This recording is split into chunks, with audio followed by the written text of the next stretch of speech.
Good evening. Welcome and thank you for joining us as we continue our 39th season of River Styx. We thought it would be a full house, and sure enough it is. Does everybody have a place to sit comfortably? All right, because we do have some more places here and there. This evening we're bringing you poet Katy Didden and fiction writer Chinelo Okparanta. I practiced saying that, and it didn't pay off. But both authors have books for sale courtesy of Left Bank Books, along with this brand new issue of River Styx, our American Odes issue.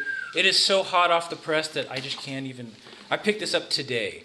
But I hope you all get a chance to look at it because we feature all kinds of good stuff. Poems by Michael McPhee, Lucinda Roy, Charles Harper Webbs, Jim Daniels, Gary Lysing, Juliana Gray, Lee Upton, Joseph Millar, people that we've been publishing for years and years, all in one issue. Greg Pape, Joan Murray, Richard Cecil, Pamela Painter, Bill Trowbridge, our Missouri Poet Laureate, plus some great art. So if you get a chance, they're $5 tonight only. Let's see, what else do I want to tell you about? We also have information about our upcoming microfiction contest. The deadline coming to it's the end of this year, so coming close. So we have flyers for that. And then we also have snarling dog decals, which you can put on your car or your toilet or your stop sign, and it will scare away the Philistines. Let's see. Oh, and before I forget, these readings are being podcast and archived on our website, courtesy of a grant by Missouri Humanities Council. So unless you want to be immortalized as a Philistine, turn off your cell phone. And I think that's it. Oh, and that's it. I thought so. But are we good? All right. Katy Didden's new book, her first book, The Glacier's Wake, shows a wide range of themes and styles and voices. Subjects range from the scientific, like string theory, volcanoes, planetariums, and of course, glaciers, to good old meditations on love and striving to love in the old highway of love. A recurring cast of characters speaks to us: a sycamore, a wasp, and of course, a glacier. And the poet seems not a restless, but a curious traveler, placing her poems in Death Valley, Lopez Island, Tangiers, Chartres Cathedral, and Surtsey, our planet's newest island. All these places and voices and themes share an impeccable craft and precision that called Melissa Kwasny, who selected the book for the Lena Miles Weaver Todd Poetry Prize, to write, quote, "Didden has both a mathematician's and a poet's mind." She's one of those poets and people who make us sit back and wonder if she's ever made a mistake in her whole life. We still claim her as a local poet, holding degrees from Washington University and the University of Missouri, recently completing a postdoctoral fellowship at St. Louis University, and at one time co-directing the Observable Reading Series. But she's also currently a Hodder Fellow at Princeton. Her poems and reviews appear in journals such as Poetry, Bat City Review, the Kenyon Review, and the Best New Poets Anthology. She won the Beulah Rose Prize, 3 Dorothy Sargent Awards, and an Academy of American Poets Prize. Please welcome Katy Didden.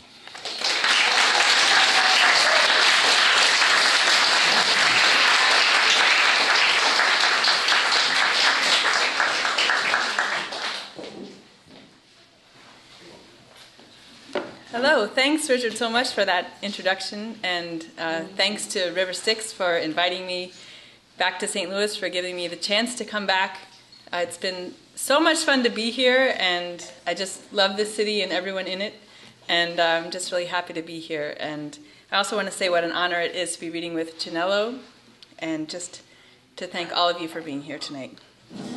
So many of you who are here have heard me read other readings, so I thought I'd read deep into the book, The Glacier's Wake, and read some of the B-sides from that, as well as some of the greatest hits, some of the B-sides, and then I'll also be reading a bunch of new work tonight. So as Richard said, I have a lot of poems in this book that are persona poems, and I write in the voice of a sycamore and a wasp and a glacier. And people who come to my reading have the advantage of hearing that I actually assign each of these voices a secret secondary persona, so they each have a career also. So the sycamore is also a minister, and the glacier is a former starlet, and the wasp is kind of a scholar, academic. So tonight I think I'm reading sycamore poems, and the first one's called The Sycamore on Praise. A way to stay put is to feel earth tilting, to know its vast surface curves, that the sky's brightening is not the sun flattering you with its attention, just the speed at which you're spinning east. You're a speck, you aren't meant to last. Seeing death everywhere, you can choose despair, blunt your roots on rocks, accuse the cold wind as it lashes your limbs, then train your shape to the synonym for whip. You can rip the sky to skim water. Or you can watch yourself change, marvel how death models you with strange spots, wrinkles your limbs, and plumps your veins.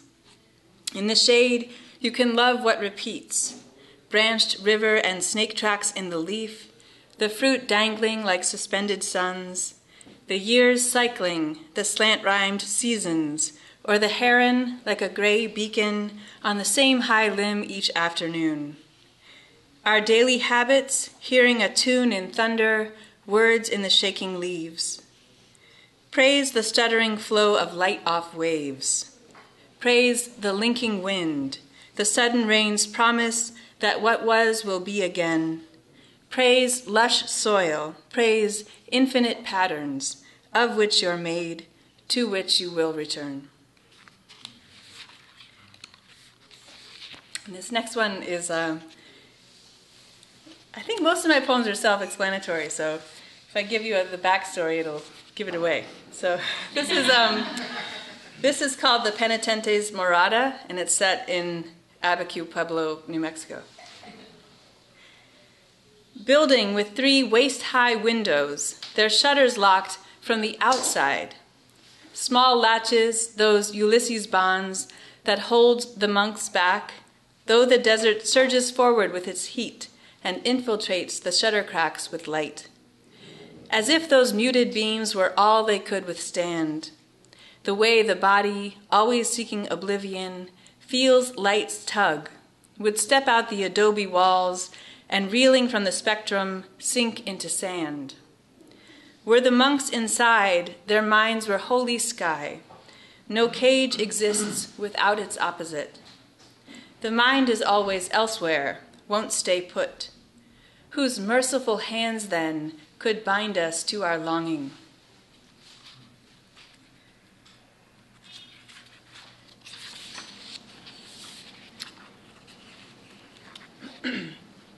And this one, I was on a trip through Argentina with 2 people who are in this room tonight, and they've heard the poems that I've written for them many times, so this is another poem from the series of poems I wrote. It's called The Model Composure of the Dead, Recoleta Cemetery, Buenos Aires. Pale brown doves stutter whoop in the pines. The morning light casts long shadows on the stones of this miniature city. Groundsmen in gray coveralls scrub select mausoleums, then sit on concrete benches trading smokes. As a joke, one tips grave water on the other's shoes.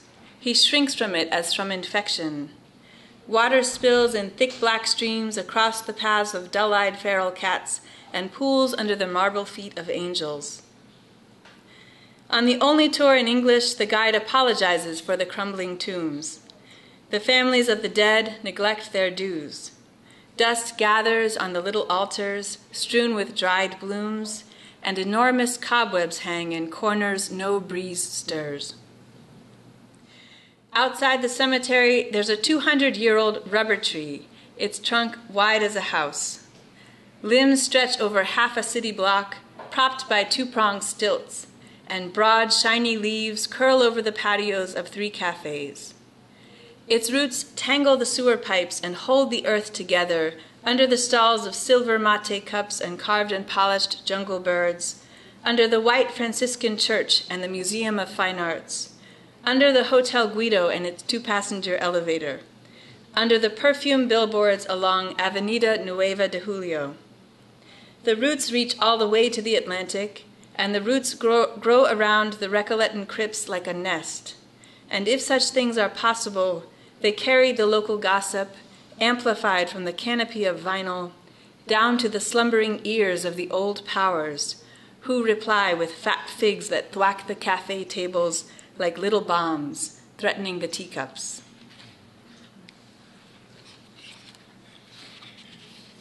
This is the sycamore again, the sycamore on balance.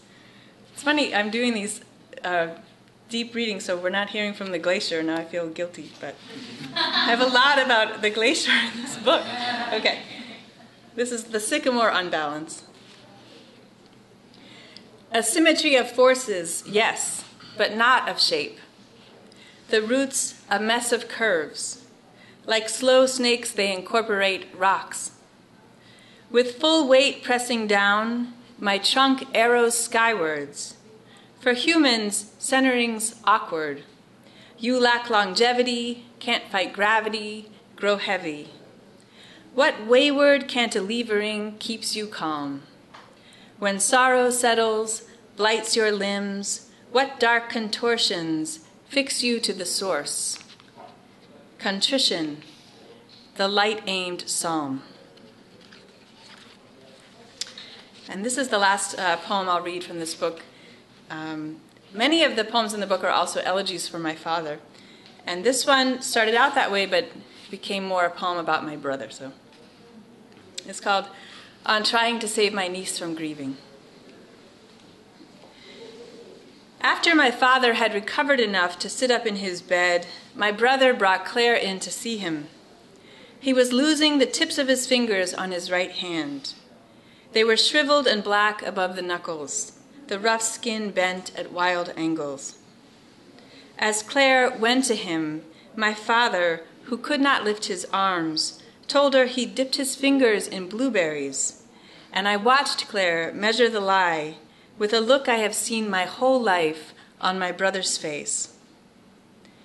And in how Claire did not look away from the wounds on my father's hand, but still reached out to take hold of his wrist, I saw my brother, the way he can't help seeing all our flaws, the way he winces, then for our weakness, wills himself to love us again. Okay, so I'm going to move on to some new poems, and several of them are set in St. Louis. This first one is set in Tower Grove Park.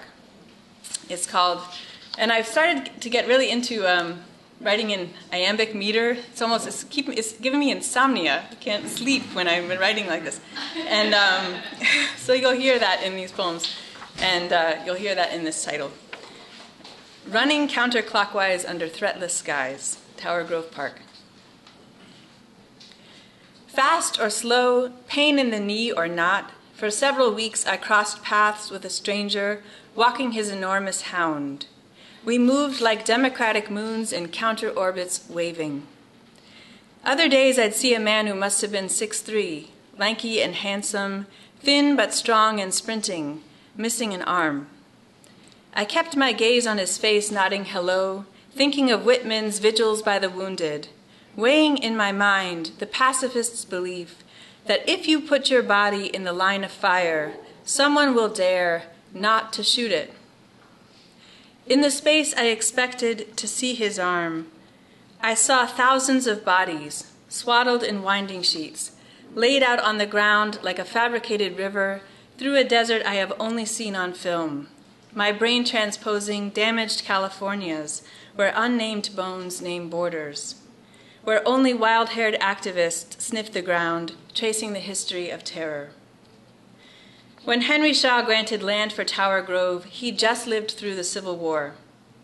Under the asphalt, the circling trails spell out old griefs and faith in gathering, and a forward-looking nation naming itself with bandstands, bronze statues, red and white striped pavilions, lily ponds, tennis courts, ponies and chickens, and wide fields gently sloping, on which you could not see a single cannon.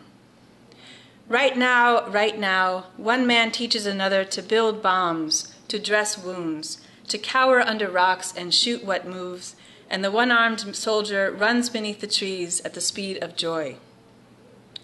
If I'm the soldier, the civilian, and the gun, if I'm the single flash of outrage soon forgotten, let me still praise the too accommodating body, how it perseveres, running in futile circles like a champ, though the replay never alters how wars end, or that they'll begin again.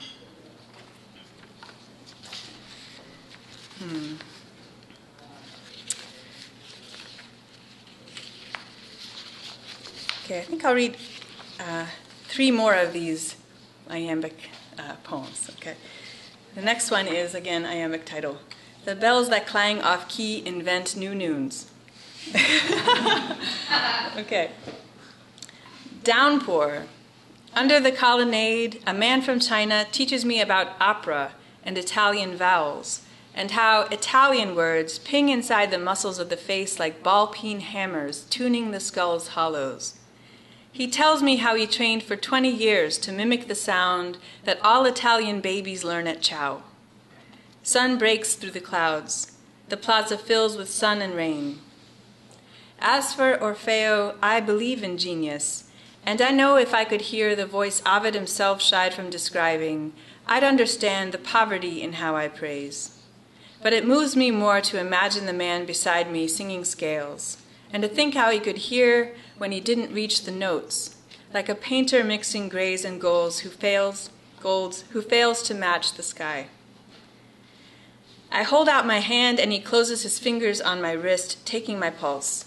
He claims it tells him a lot about me, until I believe that somehow, in the blood beat, he can read my fate's trajectory, as though he hears my footsteps on the slope I keep ascending in the dark. Will I be one whose song shatters the mountains, or just a fool who fiddles in the scree? What does it mean that I want him to know and never tell me? Okay, and this next poem was based on an article in Riverfront Times about Paul Shaw, who is a researcher and also the twin brother of a dear friend of mine. So it's called On Resisting Z's. Paul Shaw breeds insomniac flies. He tilts test tubes at unstable angles, then watches wide-eyed as the flies go haywire. Paul celebrated tenure in October and threw a party on his deck and lit the heat lamps and tapped the keg, and all the Shaws flew in from the west. And though she hadn't wanted to go with me, the instant my mother met the Shaws, she felt she'd found her long-lost kin, like distant cousins from before the famine. All the Shaws are thin, except for Matt, whose years playing pro football overseas lets him walk among mere mortals like a god. It fell to him to saber open bottles of champagne, sending corks flying over the fence into the neighbor's yard, since the neighbor moved and his house was empty, and since he'd left a second-story window open for pigeons and for our imaginations, which tend to think of houses as our psyches, as layers of identity one must unveil, descending level by level down to the cellar of collective unconscious. But Paul distills the archetypal further, down to the bio-original soup. He believes that sleep was the primordial state, that we slept our way into sentience. And I don't know what it says about me, but I do not wonder what it was that caused whatever was like an eye to open, whatever was like an ear to listen outside slumber to the world beyond itself.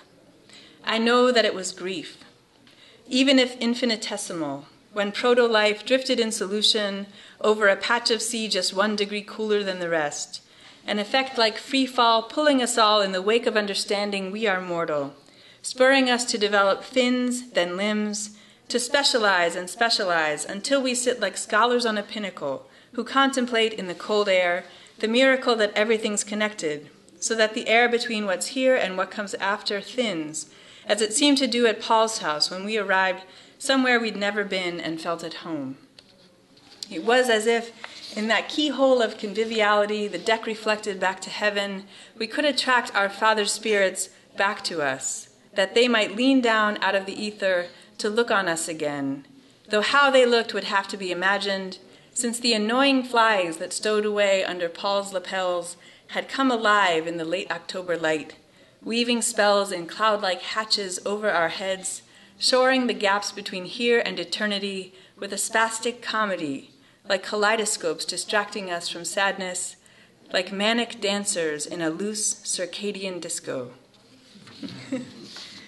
Okay, and this is the last poem I'll read, and I'm going to dedicate this to my friends here who, I was in this fabulous group of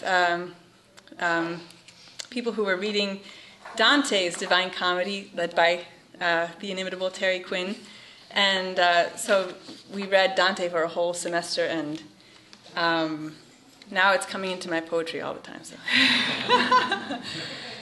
So this is called Eve of the Ascent, Yosemite National Park. Neither level nor inhospitable, near the summit the ridgeline gentles, the bald rock ringed unevenly with pines. We're gathered by 2 camp stoves in the lee of giant boulders, our faces sun-beatified gold violet. We look up. Half Dome steepens while we gaze and seems farther away for how night hikers avoiding fees spider through the trees then disappear. Our day-sore muscles ache against the stones. We'd sleep anywhere and dream we were ascending. For 3 days, our guides have warned us if we slip outside the cables, we will plummet down the sheer rock face and die. Alpine scalpel, stilled bell.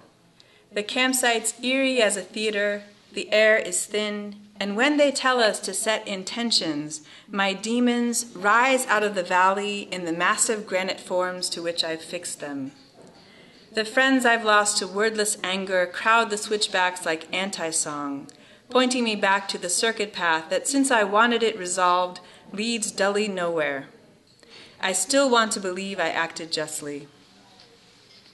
In Dante's Purgatory, the wrathful make their paces through a veil of smoke they somehow need to see, then see through. Pretty, bird blue, iris-stinging smoke, a thing that blocks the light you cannot cling to. Behind gnarly junipers are white tent flaps, in wind that would lift it a mile over the valley, had we not weighed it down with heavy stones. Anger, anchor, more than love, you pin me to this earth. And what if what's beyond this is no feeling? We watch the midnight hikers' headlamps light the woods like water ripple halos. Their voices echo as if across a lake, and I think of swimming in late summer, late at night, when I join my friends in the black waves naked, and like I did when I was 17, I want to smoke. Or like the time 20 years ago when Carol and I drove back from a summer in Seattle and camped in Big Sky Country, trying to light the bong we'd made from an empty can of Country Time lemonade. I took my contacts out too soon and couldn't see the stars. This is the miracle, old friends who know you're flawed and love you anyway, like Pilgrim Dante who opened his arms to every penitent Italian on the mountain. And while our fellow hikers fall asleep in the shelter of our temporary city, Carol imitates her Granny Ray, who, like an angel born in the state known for premium tobacco, suddenly appears, making us laugh so hard we cannot breathe.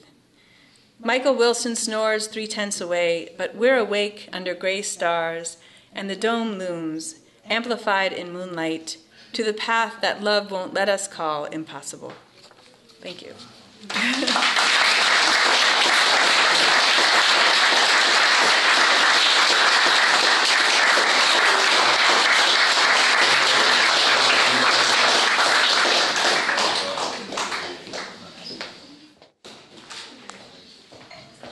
Okay, we're going to take a very short break, and don't forget that Katie has books for sale right out yonder, and then we'll be back in about 5 or 10 minutes with Chinelo. Kimberly is going to introduce the next poet, or the next writer. They're all poets. She's going to introduce the next writer, and she is too shy to tell you to shut up, so I'm the bad guy. So Hush Puppies, and here is our co-director of the series, the lovely and the talented and the joy to work with, the inimitable Kimberly Lozano.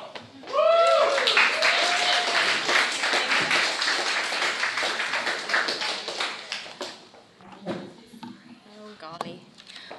Well, thank you guys so much for coming out. I've been looking forward to this night for months. Katy Didden is back in town. That's so exciting. And Chinelo Okparanta, who I'm going to introduce to you, is a friend of a close friend of mine. And I'd heard about her for a long time. And I knew right away when Richard asked me to help out with the series that I was hoping we'd get to have her come in to read. Does this sound fine? You good? Okay. Chinelo Okparanta was born in Port Harcourt, Nigeria, and was raised there as a Jehovah's Witness. When she was 10, her family relocated to the United States. She received her MFA from the University of Iowa. She's worked as a middle and high school French and English teacher and an undergraduate writing teacher. She's one of Granta's 6 New Voices for 2012, and her story, America, was shortlisted for the Caine Prize for African Writing. Her book of short stories, Happiness Like Water, is just out from Houghton Mifflin Harcourt. And it's for sale, right out there. And she just had a story out this month in the New Yorker. She's currently the visiting assistant professor of fiction at Purdue University. The stories in Happiness Like Water illuminate the difficulties of Nigerian women struggling to make choices of dignity and conscience and running up against the limits of those choices. Though the characters often inhabit lives of crisis and grief, there is always the temptation to hope. Their stories giving rise to the universal question, what's the best that life has to offer us? Chinelo's prose is clear and sharp, with pinpoint descriptions, yet it feels lucid and smooth, not unlike the feeling of running your hand through water. Here's what a New York Times reviewer had to say about her book. The stories in Chinelo Okparanta's first collection are quiet, often unnervingly so, in the manner of a stifled shriek. Hints of menace, a reference to a robbery, an illness, a drop of blood on peeling linoleum, are delivered blandly, matter-of-factly, as if resisting the urge to dramatize were a kind of survival mechanism. This is deceptive, for the plots in Happiness Like Water are heated where the prose is not. So grab a copy of her book and have her sign it. Go through your New Yorkers and find the November 11th issue and read her story, Benji.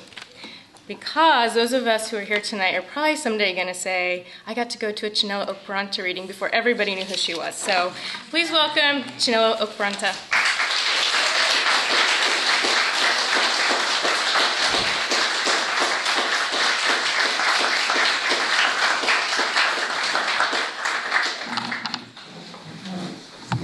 Thank you, Kim.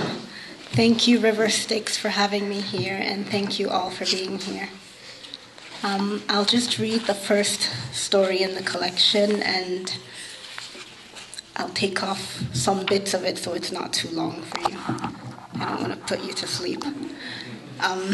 Okay, so the name of the story is Onoheto Street, and it's a story that's also set in Nigeria, which is where I was born, as Kim said.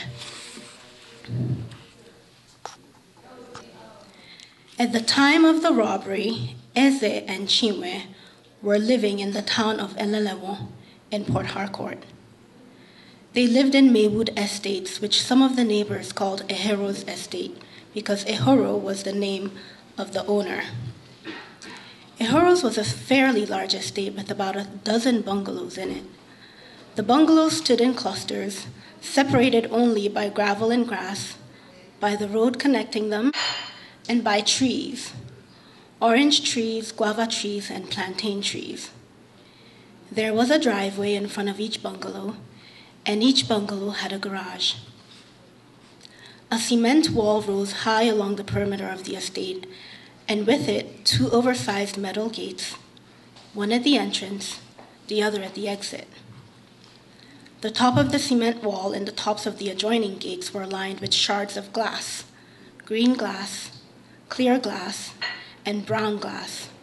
the way walls and gates in Port Harcourt are still lined today. There was a police station not too far down the road. Sometimes officers paraded back and forth in uniform. Sometimes it was hard to tell if they were real police officers or crooks in uniform. At least, so Chima tells me. But it must have been true, because even as far back as then, Port Harcourt was known for its crooks.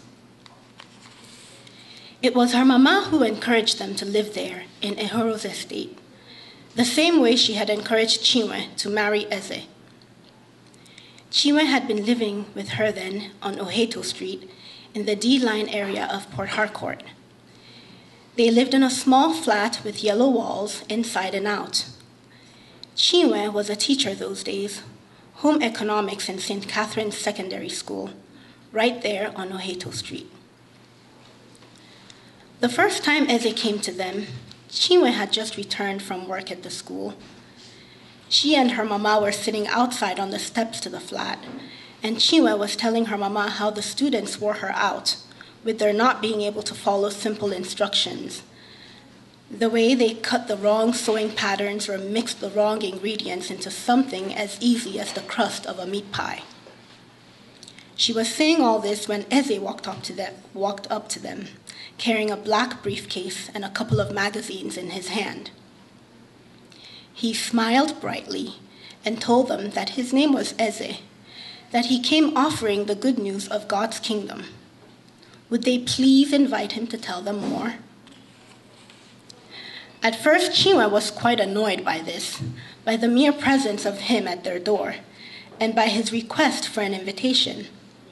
She frowned and shook her head, muttered to her mama to please send him away. But her mama saw some things in Eze that she liked. His crisply ironed trousers and shirt, his spotless shoes. His teeth were crooked, but in a way that her mama must have found endearing. She stood up, wiped her hands on her rapa.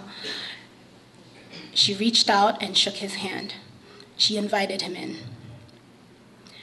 Chinwe thinks that he stayed for about an hour, but it's hard for her to know exactly how long, because after 15 minutes of his flipping through the pages of the Awake magazine and the pages of the Watchtower and the pages of his Bible, the New World Translation, she excused herself. Assignments to grade, she said, and went to her room. She fell asleep there and did not wake up until her mama came knocking on her door, asking just how long she intended to stay in her room, scolding her for being so rude to the nice young man who came to bring the good news of God's kingdom to them. They burst out laughing then because, of course, the Jehovah's Witnesses were always coming around in those days, and it was funny that they had actually invited one of them in. "Mama, you had no business wasting his time like that," Chinwe said. I know, her mama replied, and they both laughed some more. He came back a week or so later.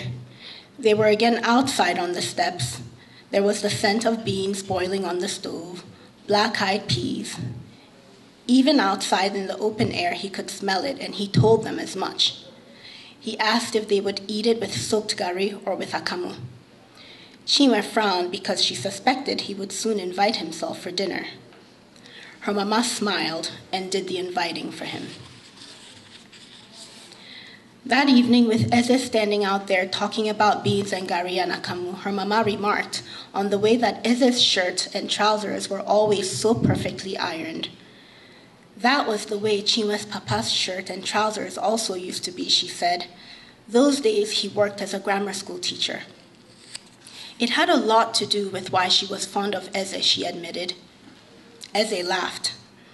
Chinwe shook her head, irritated that it was such a small reason for her mama's toleration of such a large inconvenience. Little did Chinwe know that the inconvenience would grow even larger, for a while anyway. So yes, her mama invited him to the beans and soaked gari dinner that night. First, he flipped through the pages of his Watchtower and then through the pages of his Awake. In between, Chinwe observed the fancy gold watch on his wrist. She observed his crisply ironed clothes, just as her mama had observed. She noticed that they were crisply tailored too, not quickly stitched together, certainly not the handiwork of any of the traveling tailors who paraded the roads at that time. He continued to come back, and Chinwe actually grew accustomed to him. Sometimes she even laughed at his jokes. He was bright, had completed an engineering program at the university. This was why he did his evangelizing in the evenings, because during the day he worked in some division of Shell. He had grown up a Jehovah's Witness and saw no reason to change now. There was something to be said for routines, he told them, and something to be said for the fact that, just by virtue of the parents that God gave him, he had been automatically given access to this good news of God's kingdom, which, he said, would lead to everlasting life.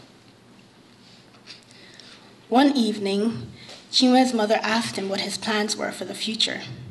He chuckled nervously and said, "Marriage and a family." And then he added that he wanted the right woman, not just any woman. What would make her the right woman, Chinwe's mother asked. Well, for one thing, he said, she would have to be a witness. A witness, she asked? A witness to what? A witness, he said, stretching out the word for emphasis. You know, a Jehovah's Witness. Ah, her mama said very thoughtfully, and she went on to tell a story about Chinwe. She told the story in great detail. It went something like this. When Chinwe's papa was still living and Chinwe was around 3 or 4 years old, Chinwe stumbled upon her mama's old wedding gown in the old chest where her mama stored it. She became obsessed with the gown and with the idea of marriage. And so starting that day, she would beg her papa to play what she called a wedding game with her. The game would usually take place in the evenings just after dinner, when the chirping of the crickets was the loudest and could be heard clearly inside the house. Sometimes Chinwe tells me she can still remember the smell of the gown, something clean and fragrant like the scent of a freshly mopped floor. The mothballs were what caused it to smell that way. The camphor gave them that aroma, a mix between peppermint and cinnamon. She'd breathe in the scent as her mama put the gown over her tiny body. I imagine it now, the way the sleeves must have extended far beyond Chinwe's fingertips so that her mama would have to roll them up for her. The neckline was more like a shoulder line on Chinwe because it often fell past her shoulders and all the way to the floor. The train was the only part of the dress that was just as she liked, sprawling more than a little like it must have been back when it trailed behind her mama. Just perfect, Chinwe would say back then, as if the length of the train had an impact on the success of the fantasy. It was her mama who played the part of the minister, reciting the marriage speech. The step which you are about to take is the most important into which human beings can come. Do you take this girl to be your wedded wife as long as you both shall live? I've heard the story and imagined it enough times now to be able to describe it as if it were my own experience. Her papa would nod. He'd be on his knees so that he was only slightly taller than Chinwe. He'd be wearing a black blazer, but underneath, the blazer was just the white singlet that he always wore at night, and his blue and white striped pajama pants, which came with a matching top. I do, he'd say to Chinwe's mama. Do you take this man to be your wedded husband as long as you both shall live? I do, Chinwe would say. I now declare you husband and wife. It was after their wedding that Chinwe's mama encouraged them to live in Ehoro's estate. By this time, Chinwe had given up her teaching job to take on more fully the role of a wife. As her mama liked to explain it, a wife was the role any woman should have. Eze was the one who insisted on this to begin with. After all, they had planned on having children. And who would take care of the children if Chinwe kept up that job of hers? In any case, her mama encouraged them to live in Ehoro's estate for 2 reasons. First, Elelewo was not too far from D-Line.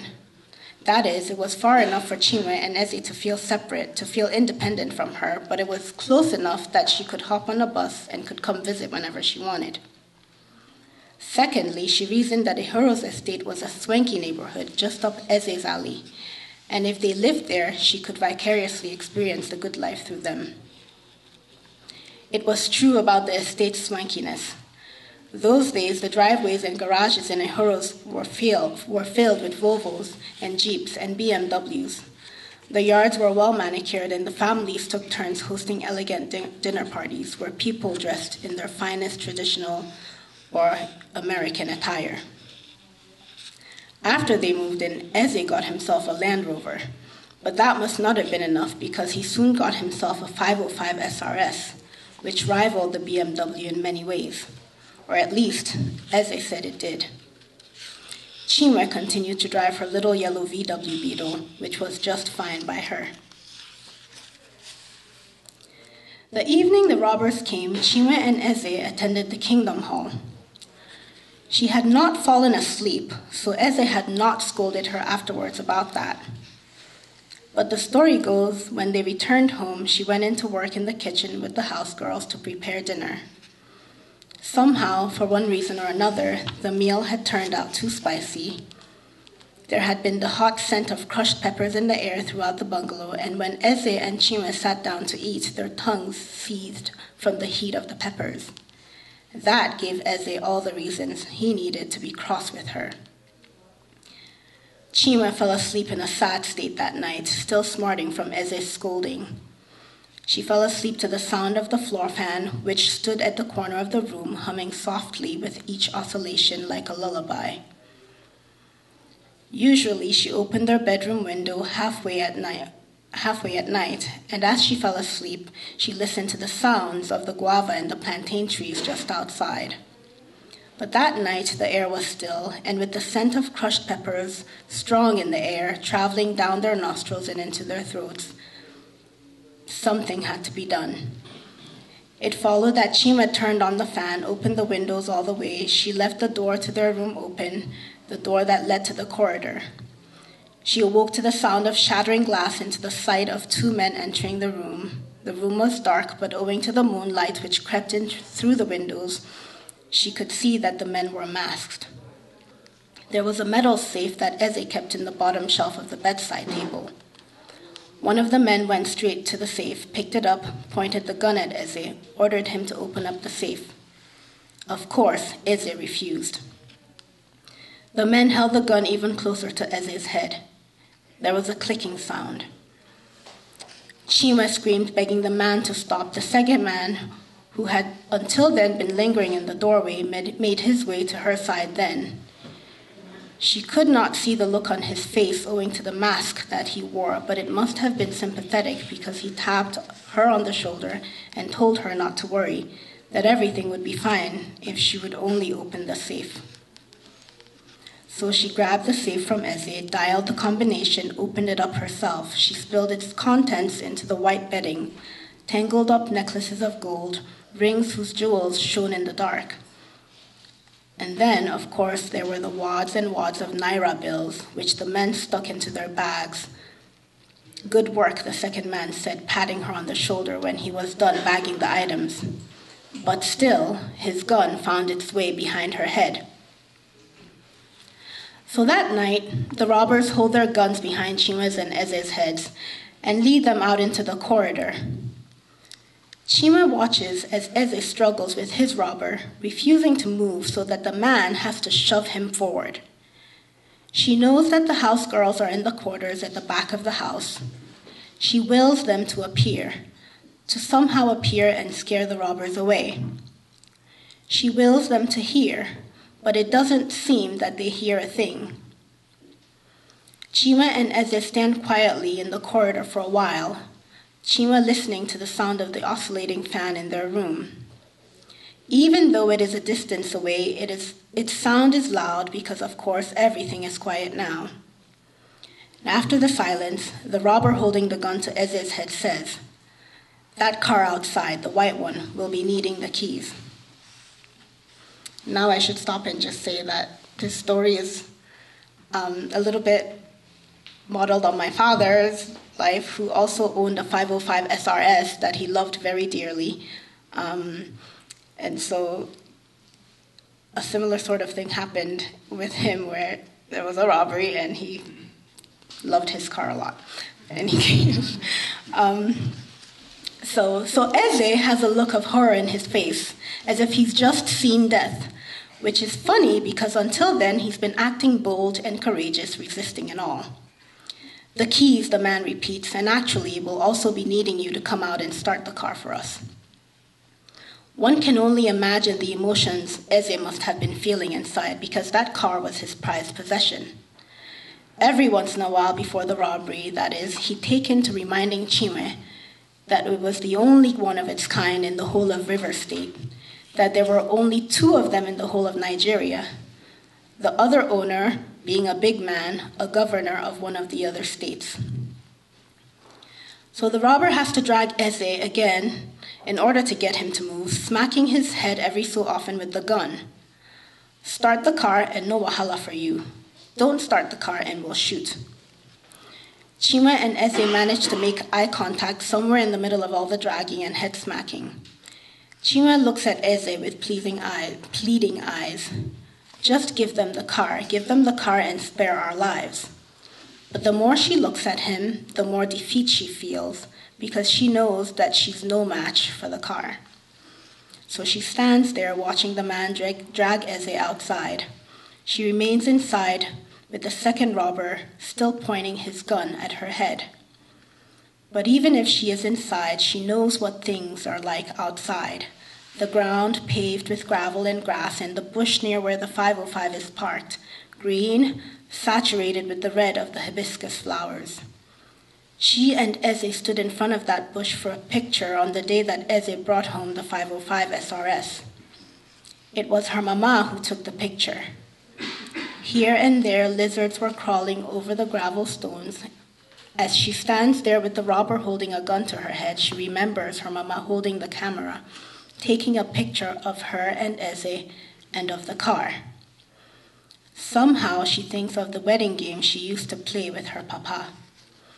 She imagines that if the camera could have spoken the day her mama took the picture, it would have said something like this: "The step which you are about to take is the most important, into which you will come.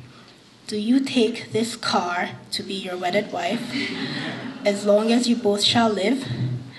And Eze would nod ecstatically at the camera, and he would fervently say, "I do." And that answer would be correct. In any case, the way she tells the story, some more time passes, quiet time, and Chinwe allows herself to get lost in her thoughts. She moves on from the memory of the wedding game, and she remembers that the police station is not too far down the street. She starts to think that maybe one of the real police officers will somehow see or hear something. She also thinks of Ehoro, the estate's owner. She remembers that he had begun carrying a gun the moment the threat of the robbers became real, around the time that they held that anti-robbery collection meeting. She becomes hopeful that someone, either a real police officer or Ehoro himself, will come to the rescue. She hears the gunshot then. She shrieks as if the bullet has been fired at her, as if it were piercing her own body. The story goes that after the robber leads Eze to the 505 SRS, somehow the man gets Eze to produce the key. The man opens the car door, asks Eze to enter and to start the car. Eze gets in, puts the key into the ignition, but the car refuses to start. The man asks him to try again. As he turns the key in the ignition, the engine makes a squeaking sound, but it still does not start. Meanwhile, as he holds his hands up in the air, at the sides of his face, shakes his head, continues to shake it as if he does not know why the car won't start. The man pulls Eze out of the car, drags him to the Land Rover, which is on the other side of the front yard. He believes that Eze is purposefully doing something to prevent the car from starting, and he is right. When he's dragged Eze to the Land Rover, he asks him to raise his hands over his head all the way up, as if Eze himself is the criminal, as if he is under arrest. The man steps back so that there is some distance between him and Eze. Then he aims the gun at Eze's head. Maybe he's just about to fire the gun when he hears the gunshot. Maybe he had no intention of firing at all, just a little something to scare Eze into starting the 505.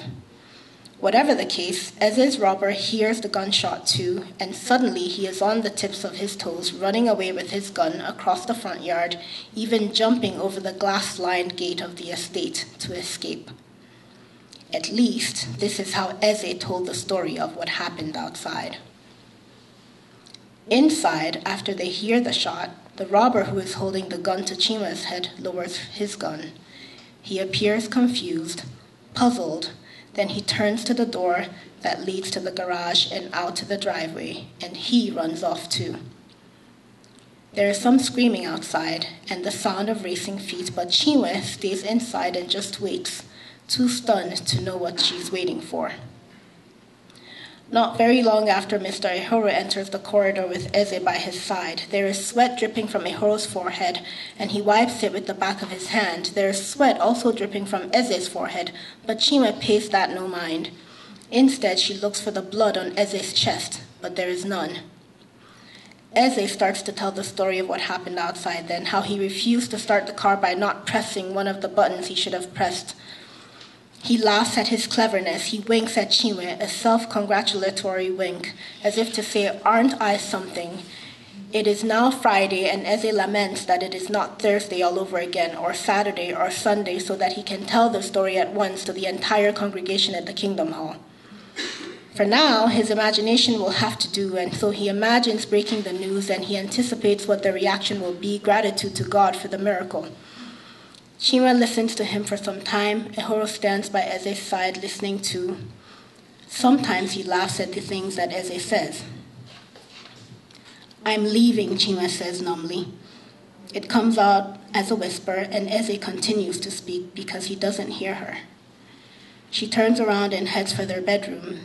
The fan is still oscillating, and the metal safe lies open on their bed, empty.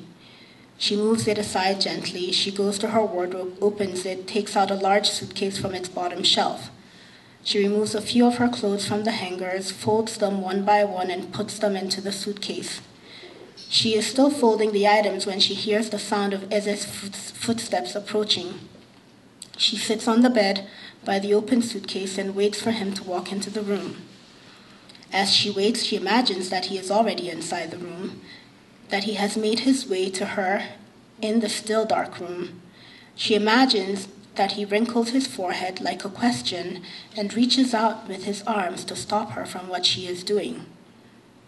She imagines him telling her that she will break her mother's heart by leaving him, telling her that even her mother would want to know the meaning of all of this. Of course he would be right. She imagines that he runs off to find his New World Translation, and that he returns with it and he reads from it to her about marriage, about God's disapprobation of divorce. She even imagines him asking her how she expects to survive without a job, without any income. "A grown woman like you living off your mama," she imagines him saying. When he asks it, she does not bother to respond. Instead, she thinks of herself back at her teaching job, and she thinks how grateful she will be to be back. In her imagination, Eze continues to chide, but she continues to pack her bag. When it is all packed, she lifts it from the bed and only pauses to say goodbye. She sits there and she imagines all this, and she waits. But it is a long while before he enters the room, and a long time before she musters the courage to zip up the suitcase and leave. Thank you for having me.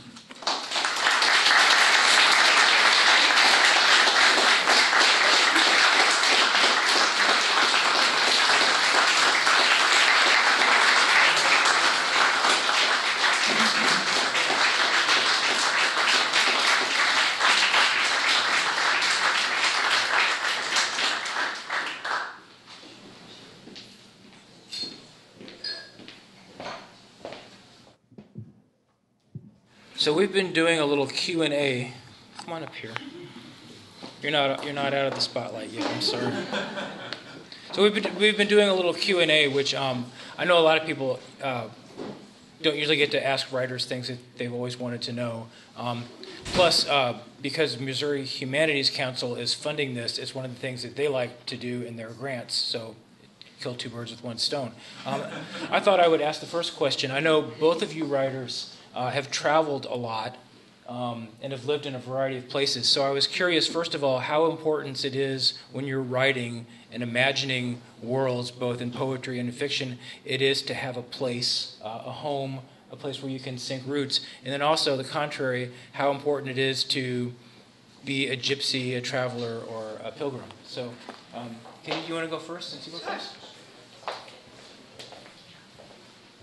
I think the second description resonates with me more, and I don't think it doesn't surprise me that I'm writing my St. Louis poems now that I'm not living here. So I think John Hollander actually said, I think it was John Hollander, that many poets' first book is about their travels, and part of the reason is because when you are put out of what's familiar to you, you suddenly see things in a different way, and it's almost the stance of poetry where you're learning to see things obliquely or see things slant or trying to puzzle out what's unfamiliar in the familiar. So I don't know why that's true for me, but it really works for me to travel, and I have a harder time writing about what's closer to me.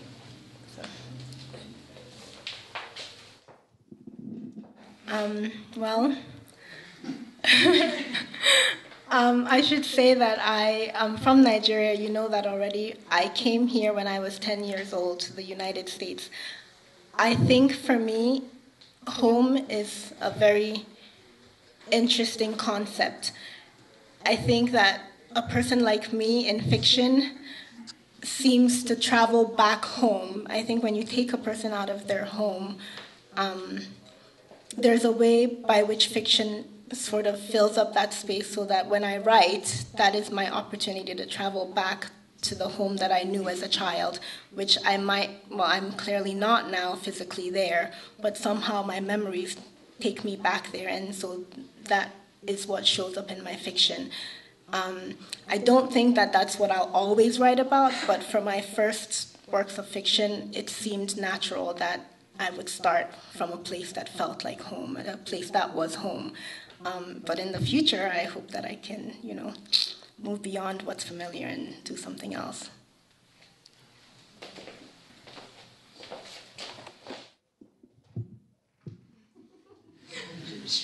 I never thought about that, but what John Hollander said, that's really true of so many poets I know whose books, their first book is often about travel or being somewhere else. My first book is Borrowed Towns. I wonder if people's second books are often about home. My second book is Domestic Feuds. So I'm more of a cliche than I thought.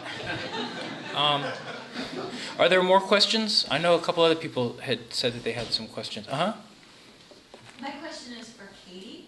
I'm curious how she arrived at the professions for all of the various creatures and entities in her book.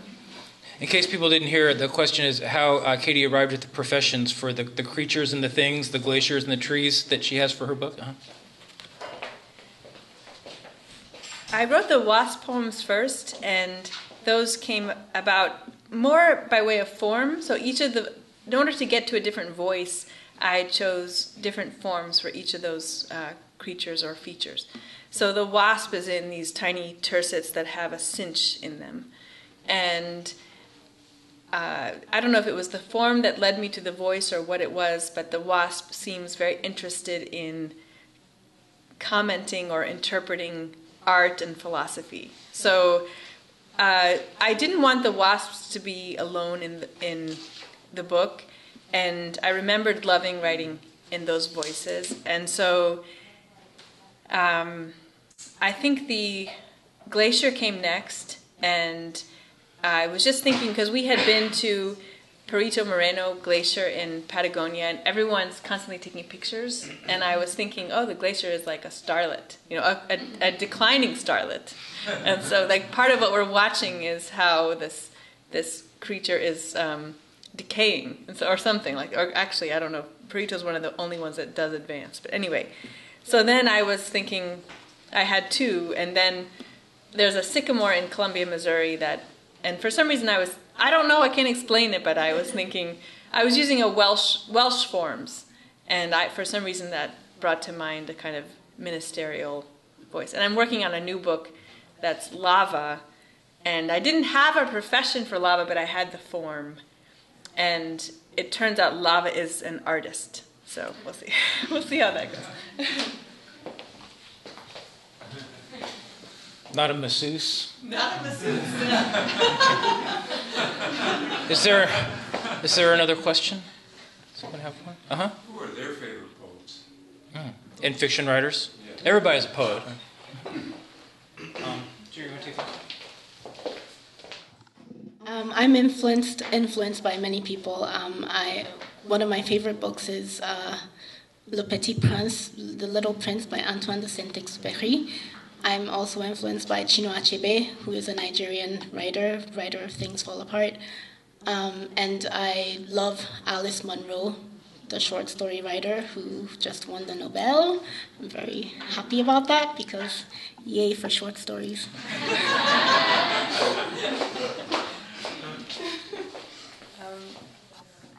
I have a lot of different influences, but the one I always go to is when I was a student at WashU, I did my undergraduate thesis on Marianne Moore, so another Missouri poet, and I wrote a 75-page essay about her poems. And now when I read her poems, I think, I didn't have any idea what this was about when I was an undergrad. But so I sort of inherited her cadences, and they became, I didn't understand them, but somehow they sort of, it was like intravenous or something. They became part of my, the way that I write. So I would name her. Okay, we should probably wrap it up there because we've gone a little bit later than we usually do. But if you have more questions, I'm sure both these writers would love to talk to you, so don't be shy. And again, both writers have books for sale right over yonder, courtesy of Left Bank Books. And we would like to thank Missouri Humanities Council for letting us do this podcast archive thing. And we'd also like to thank the Tavern for letting us do this for a year and a half. Thank you, Tavern. We'd like to thank once again both of our writers tonight, and then last of all, we would like to thank you for coming. See you next. Our next reading is in January, so we have December off, so see you guys in a month or two. Thanks again.